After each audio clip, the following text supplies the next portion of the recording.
Hi everybody, welcome to the part 3 session of Innovation Management. Before I begin, I would like to thank all those participants who have watched the part 1 session on Introduction to Innovation Management and part 2 session on why, what, who and how of innovation management.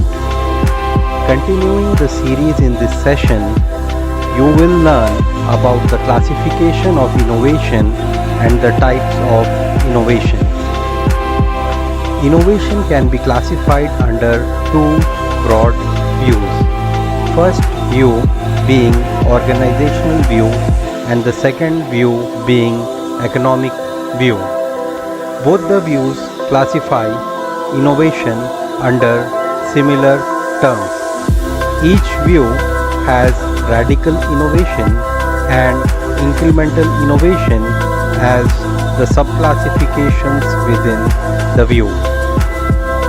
First, we will learn about organizational view and then we will learn about economic view.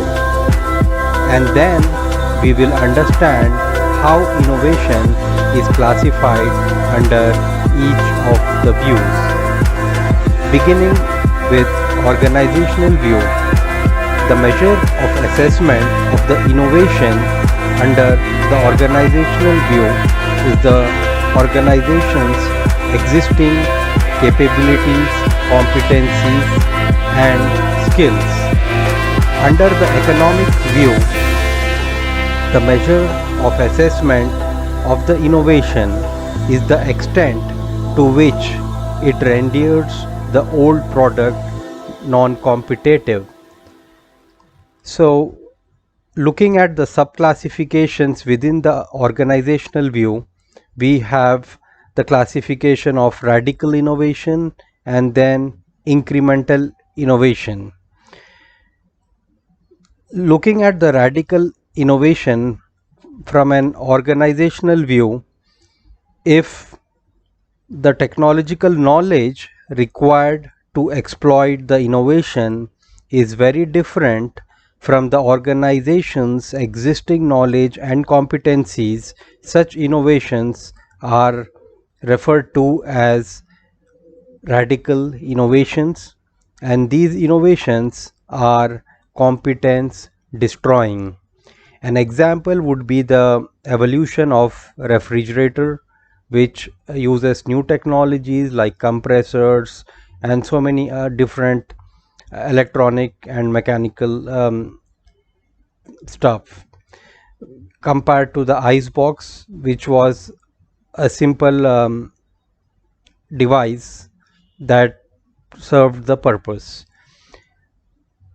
Now, the incremental view or the incremental innovation under organizational view is the innovation where the new product still allows the old product to stay competitive.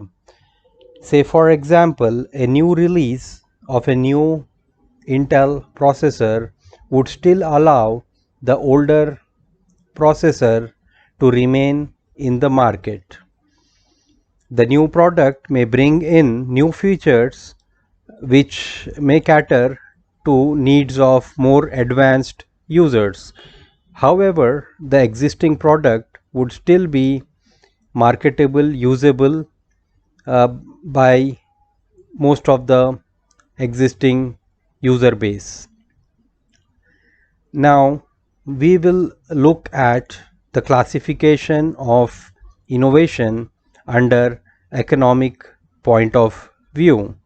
Again, under the economic point of view, innovation is once again subclassified as radical or drastic innovation and incremental innovation. However, the way we look at things or the perspective changes under each view.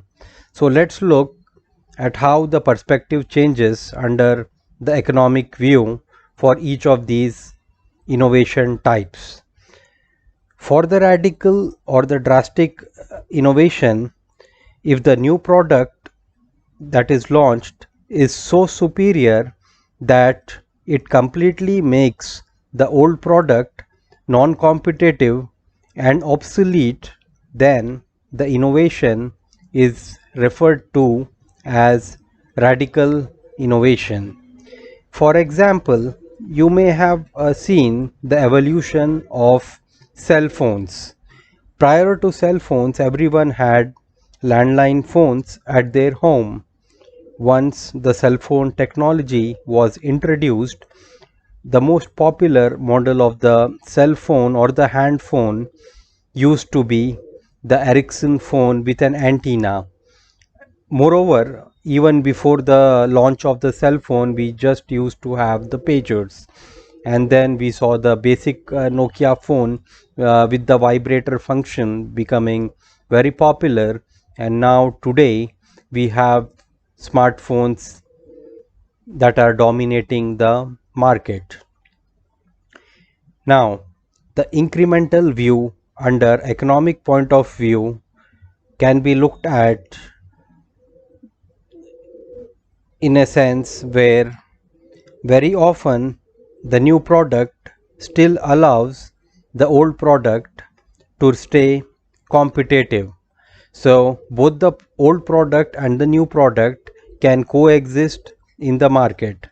For example, a new release with minor changes uh, can be considered of a popular software can be considered an incremental innovation.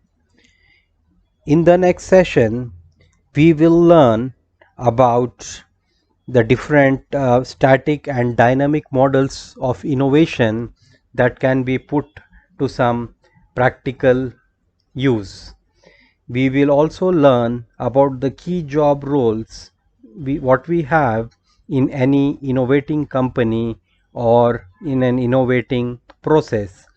And again, now that we have acquired new knowledge as part of this session about the classification of innovation, we can now revisit the how, who, what, and when of innovation management in the context of incremental and radical innovation.